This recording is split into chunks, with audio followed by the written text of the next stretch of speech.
Hi, this is a brief discussion of the syllabus for Finance 3313, the online section for spring of 2019. Hi, my name's John Adams and I'm going to be your instructor. If you care to know a little bit more about me, if you're really bored and want to do that, you can look here at this link for my faculty profile to get an idea of where I'm coming from, qualifications, background, and so on. This course is administered via Blackboard, and I'm assuming everyone knows how to access their Blackboard courses. Please visit the class welcome page on Blackboard for an overview of the class and for some tips on how to navigate the website. This course is delivered in 6 modules, and we're going to have 2 midterm exams and comprehensive final exams. We'll talk about those a little bit more. We've got within each of these 6 modules, there's a mix of graded and non-graded assignments, and just because it's non-graded, and I'll get to this several times throughout the semester, do not equate that with not being important.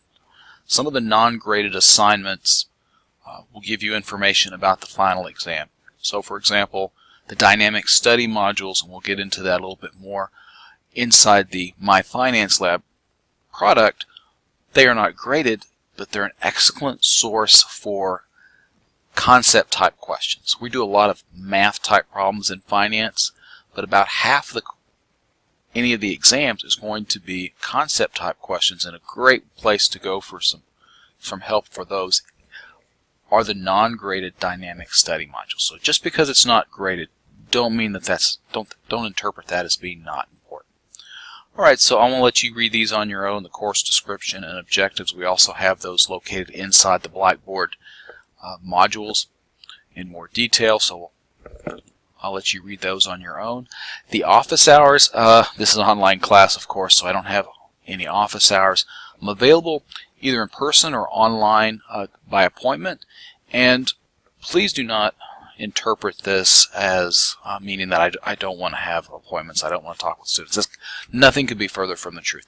I urge you to contact me if you just want to pop your head in and say hi, if you have some problems in the course or some questions, you need some one-on-one tutoring, please contact me as soon as possible, because the earlier we can get to these kind of issues, the better off it's going to be for you in this course.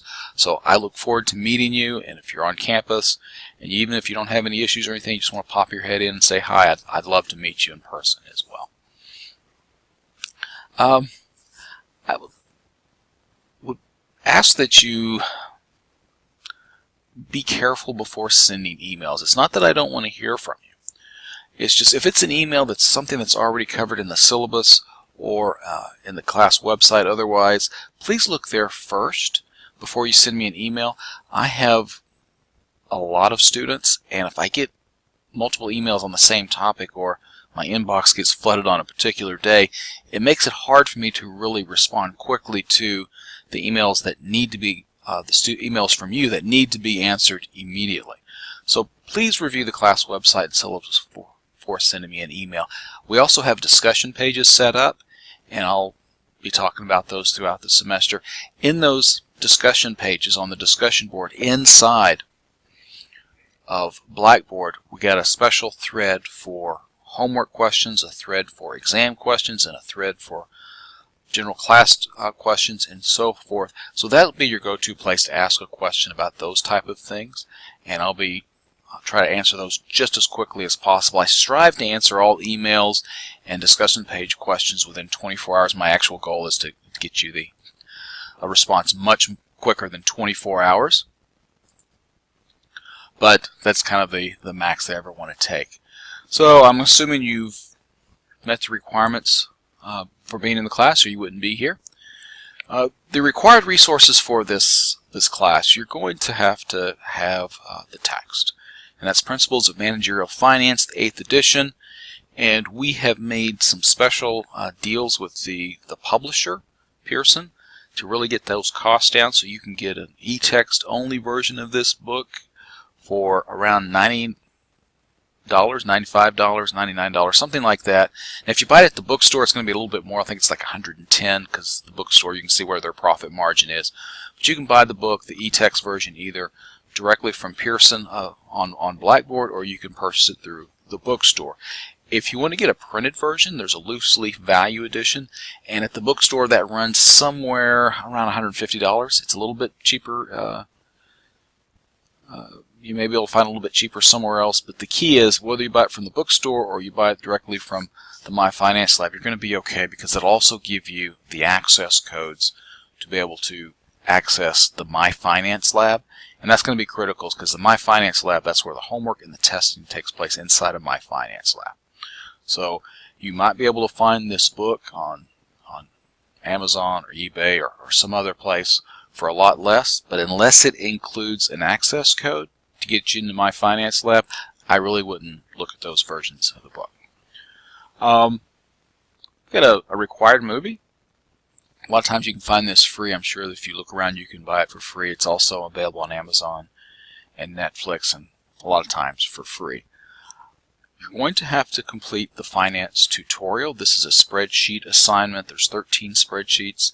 It takes, I've heard from students, it takes anywhere from 8 to 16 hours to complete. It costs around $15. This is a departmental policy that you take this. It's not specific to this course, but it's the department policy, so everybody has to complete this before we can give them a grade. Alright, so the class website has other materials on it as well. You're going to want a financial calculator. Now, can you get by in this course without buying a financial calculator? Yes, but let me tell you, it's going to be a whole lot better if you just go ahead and buy the Texas Instruments BA2 Plus or the Texas Instruments BA2 Plus Professional. The non-professional version, I think you can probably pick that up for like $25, something like that. Trust me, this will be money well spent. I think the professional edition runs you about $40, something in that neighborhood. It's been a while since I've looked at them at the stores. You'll want a dedicated financial calculator because when you get to testing, it's going to be so much quicker than using apps or a non-financial calculator, and that's going to help you out. That's going to give you more time. Can you buy an app? Yeah, there's apps available for Android, iPads, iPhones, all that good stuff.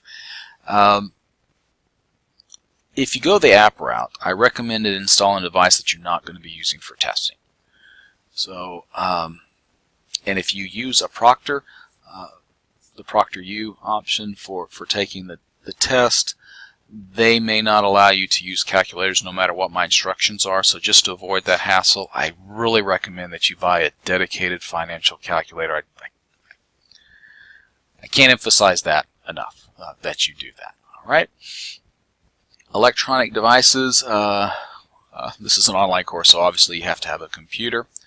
And if you're going to opt to take the exams on campus, you'll want a laptop computer to do that as well. Obviously, you're going to have internet access. As far as software, Word and Excel, you'll need those. So there's 3 biggies in this course. After each chapter, and we're going to have 13 chapters in this textbook, each chapter is going to have a homework assignment, and you need to score a 90% or better on the homework assignment before moving to the next chapter and the exams.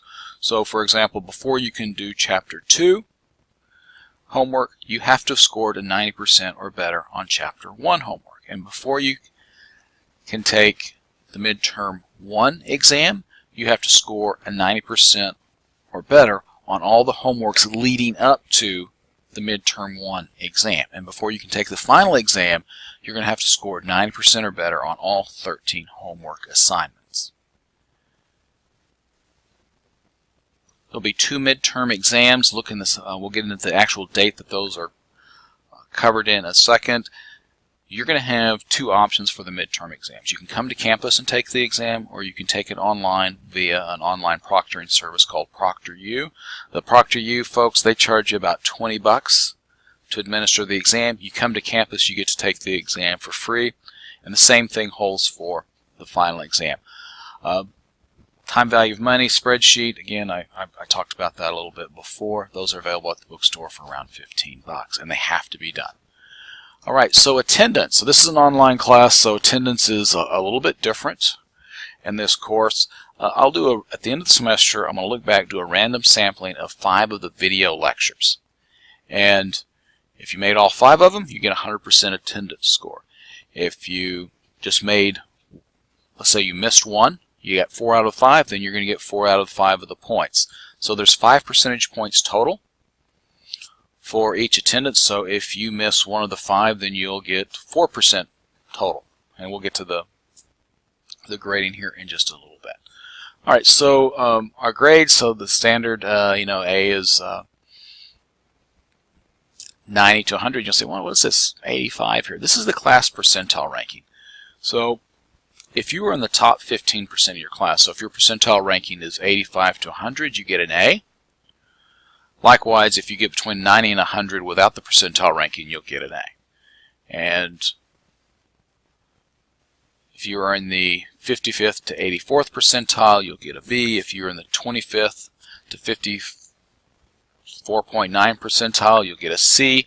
And if you're in the bottom 25% of the class, so if your class ranking places you in the bottom 25% of all students taking the class, then you'll either get a D or an F. And we want to try to avoid that. So I'm going to circle back to this class percentile ranking in just a sec, but I want to give you the breakdown. So the final exam is comprehensive. It's 35% of your grade. There's 2 midterm exams. Those will count towards 30% of your grade. The homework is 20% of your grade. The time value of money spreadsheet, this is an automatic 10%. You just have to do it, and you get 10%. And the attendance is 5%. So it's going to be 1% for 1% deduction for each absence. So if you want to get the full 5 points, you need to make sure you watch all the video lectures. All right, so back to this class percentile ranking. All right, so you can think of this as a curve. So no matter your class ranking, if you get a 90% to 100, like the standard range for an A, you're going to get an A in this course. If you get a 80 to a 90% of the points earned in the class, you're going to get a B. So it's going to work just like a regular, A, B, C, D. Right? However, the final grades will be based off of your percentile ranking if it helps you. If it doesn't help you, we're not going to use it. So, for example, if you're in the if you're in the top 15% of the class, you're going to get an A. Now, your points, percentile points, may be a 75, it may be 80, it may be 82, it may be a 90. But if you're in the top 15% of the class, you're going to get an A. Think of this percentile ranking as a curve. Again, it can only help your grade. It cannot hurt your grade. So I'm kind of thinking you got a curve going in. All right, and the rest of this stuff is pretty straightforward. Everything's administered via Blackboard and My Finance Lab. Missed assignments. Giving you the dates here in just a little bit, so you're going to know those dates. So make arrangements personally and professionally to attend.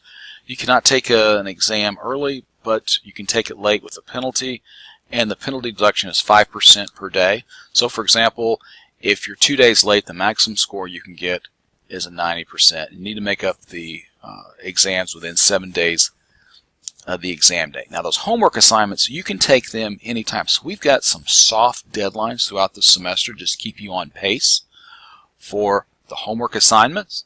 But let's say, for example, homework 1, you got a 92% on that. You have any time until midnight before the final exam to go back and redo that homework assignment to get 100% to raise your grade. And I really urge you to do that. All right, so the exams, the 2 midterms, and the final exam, you're going to have 2 choices. You can either take it in person on campus or through a proctoring service, Proctor U. And I'll let you read this here on your own. And you can go here to Proctor U if you're going to have some more. If you have any more questions, you can go there to look at Proctor U. I'll have those scheduled after the first week of class with Proctor U. So right now you'll go there and you won't actually see the exam. Here in a few days I'll have that posted. After the first week of class it'll be posted, and you can go there and you can go ahead and sign up now for the exams. You have to give Proctor U at least, I believe it's 48 hours, maybe it's only 24, but just to be safe, 48 hours before the exam so that they can make sure they have enough people scheduled to work so they can do your exam. So as soon as I get those up, I really strongly urge you to register for ProctorU. Alright, so here's the exam dates. Here's midterm 1. Midterm 1 is going to cover modules 1 and 2 and the first 5 chapters of the text. That's on April the 23rd. Midterm 2, again, it's at 5:30. It'll be on campus. The room's going to be announced at a future date. That's going to cover modules 3 and 4. And the final exam is 5:30, and that's going to cover modules 5 and 6. It's going to be weighted a little bit more towards chapters 5 and 6, but it is comprehensive, so it will cover the first few modules. All right. I'm looking forward to having a fun semester. If you have any questions above and beyond this syllabus or something's not clear, be sure and use that discussion page and ask me any questions, and I'll get back to you as soon as I can. Thank you for listening.